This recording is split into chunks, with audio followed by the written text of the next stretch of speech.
Hola, ¿qué tal? Buen día. Vamos con la clase de hoy, jueves 15 de marzo de 2021, para matemáticas de tercero de secundaria. El tema de hoy es Gauss, medir el cosmos y evaluar errores. Turing, conflictos, espías y matemáticas. Esta información es con base al programa Aprende en Casa 3. Aprendizaje esperado. Concibe las matemáticas como una construcción social en la que se formulan y argumentan hechos y procedimientos matemáticos. Énfasis: reconocer las aportaciones de Gauss y Turing a las matemáticas. Gauss nació el 30 de abril de 1777 en la ciudad de Brunswick, en Alemania. Fue hijo único. Su padre se llamó Edgar Gauss y su madre Dorothea Bense. Vivía en una casa pequeña y humilde. En la calle en la que nació se llamaba Berdengraven, aunque después vivió en la calle Wilhelmstraße, cerca del canal de la ciudad. Cuando tenía 9 años, en la clase del profesor Buchner, les pidió sumar los primeros 100 números naturales, considerándolo una laboriosa tarea que les llevaría un cierto tiempo. Sin embargo, mientras el resto de la clase se encontraba apenas iniciando las primeras sumas, Gauss se levantó, fue al escritorio del profesor y le entregó la pizarra. El profesor tomó la pizarra, observó el resultado, 5050, y sorprendido le preguntó que cómo era posible que obtuviera el resultado correcto tan pronto. Desde luego que no sumó número a número desde el 1 hasta el 100, como el resto de sus compañeros. Se dio cuenta de que la primera cifra, el número 1, y la última, el número 100, sumadas daban 101. La misma cantidad de sumar la segunda cifra, que es 2, y la penúltima, 99. Su suma también da 101. Además, al sumar la tercera, el número 3, y la antepenúltima, 98, igual sumaban 101, y así para el resto de las parejas. El razonamiento lo prosiguió sin problema. 1 más 100 igual a 2 más 99, igual a 3 más 98, igual a todas las parejas hasta la última central, 50 más 51, igual a 101. Aquí podemos ver cómo relaciona las parejas de extremo a extremo, el primer valor con el último, el segundo con el penúltimo, el tercero con el antepenúltimo, hasta llegar a la parte central, sumar 50 con 51.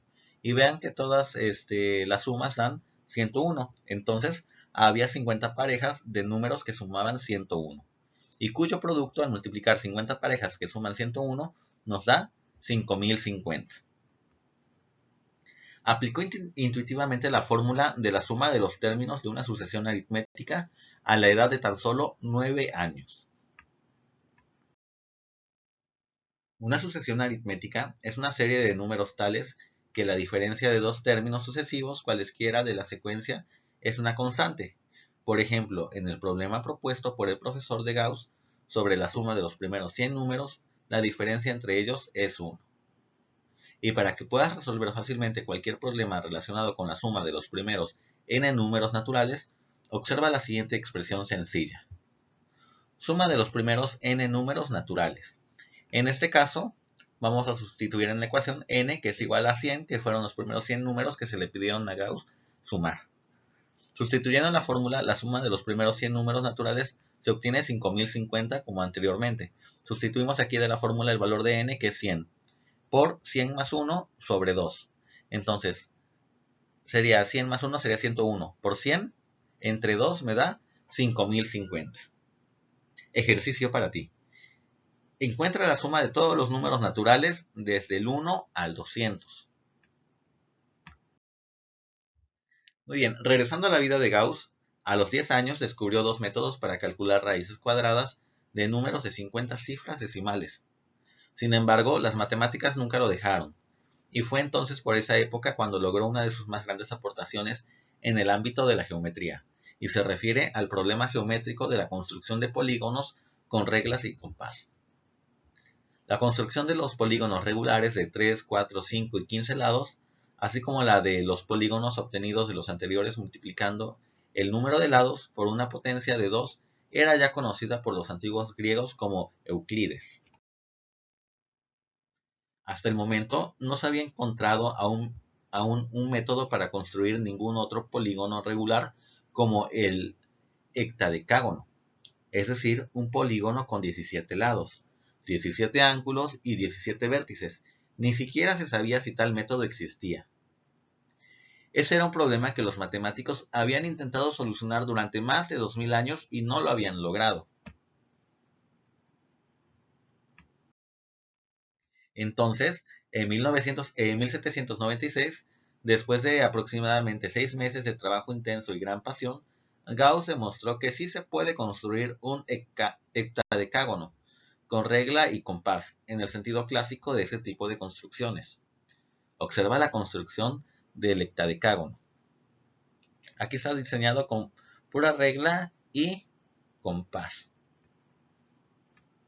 Lo obtuvo cuando apenas contaba con 19 años e incluso descubrió una ecuación para encontrar todos los polígonos regulares a construirse usando solamente regla y compás, en total 31 polígonos.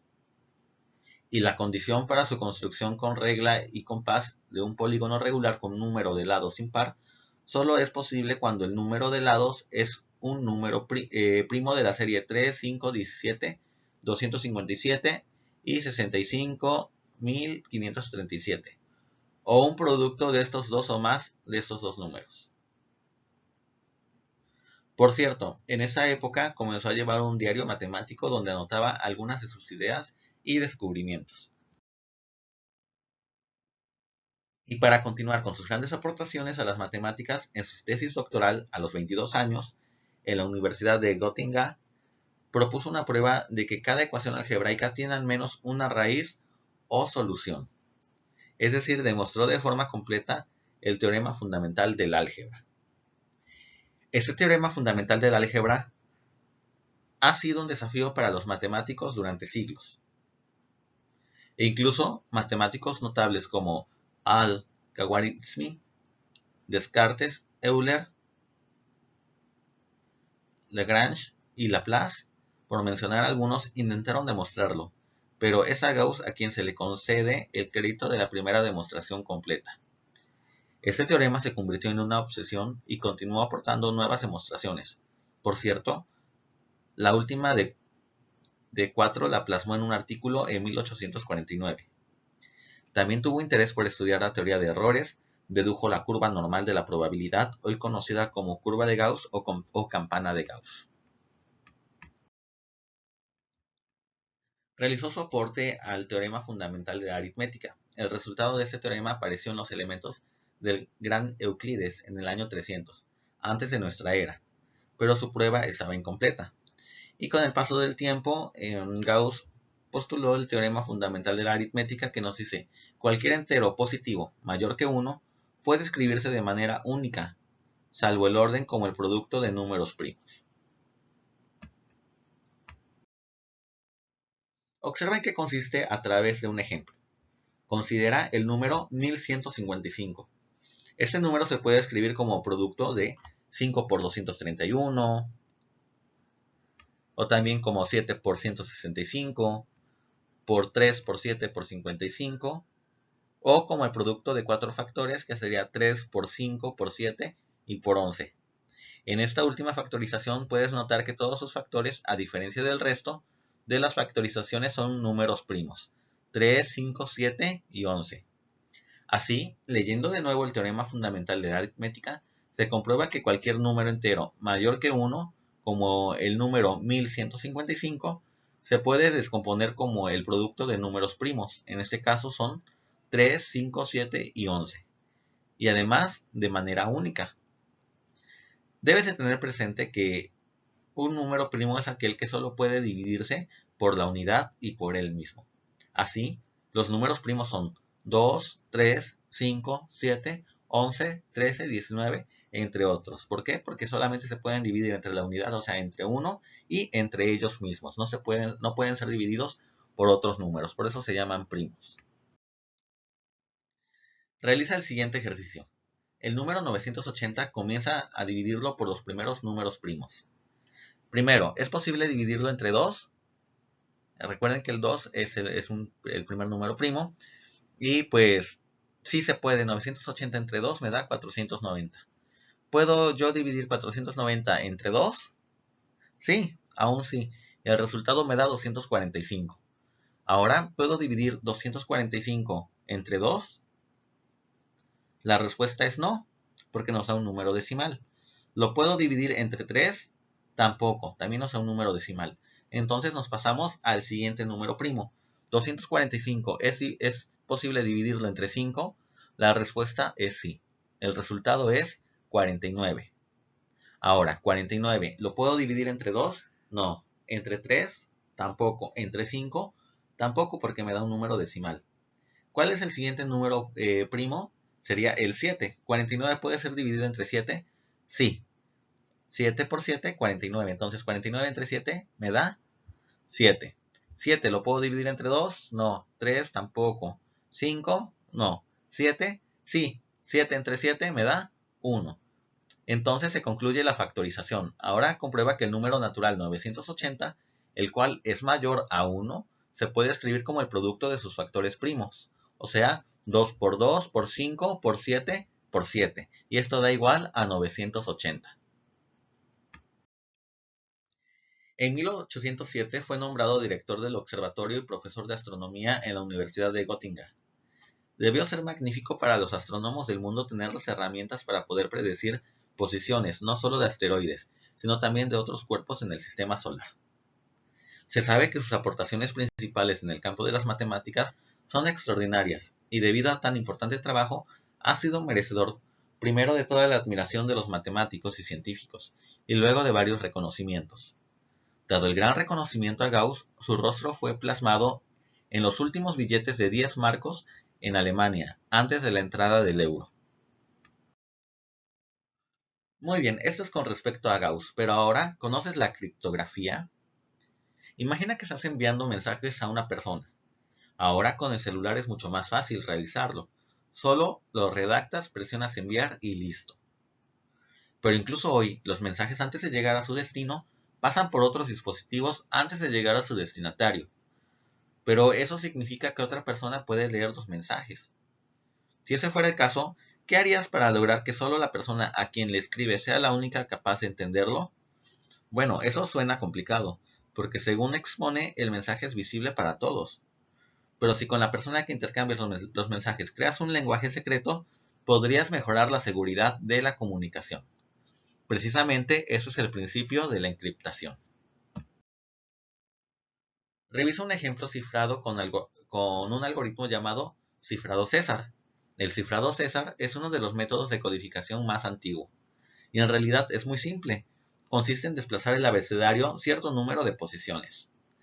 La transformación se denomina rond, donde n es el número de posiciones que se desplaza rot, que significa rotar. Bueno, entonces aquí tengo rot n, que significa rotar n posiciones, las letras en el abecedario. O dicho de otro modo, las letras del abecedario se intercambian de posición. Observa un ejemplo.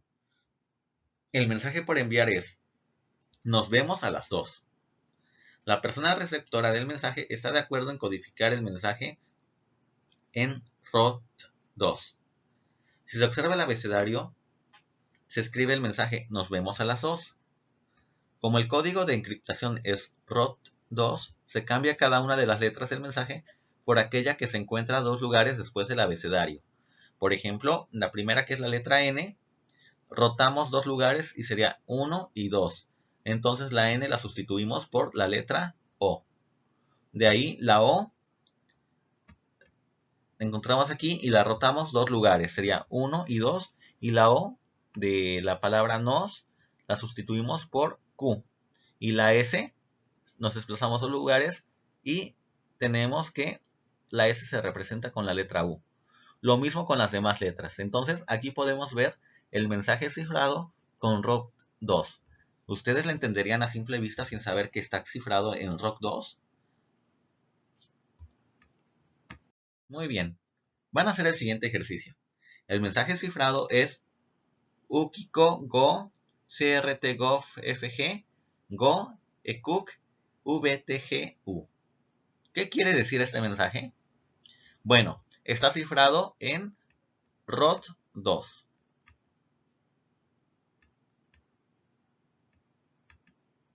¿Cómo le van a hacer para entender este mensaje?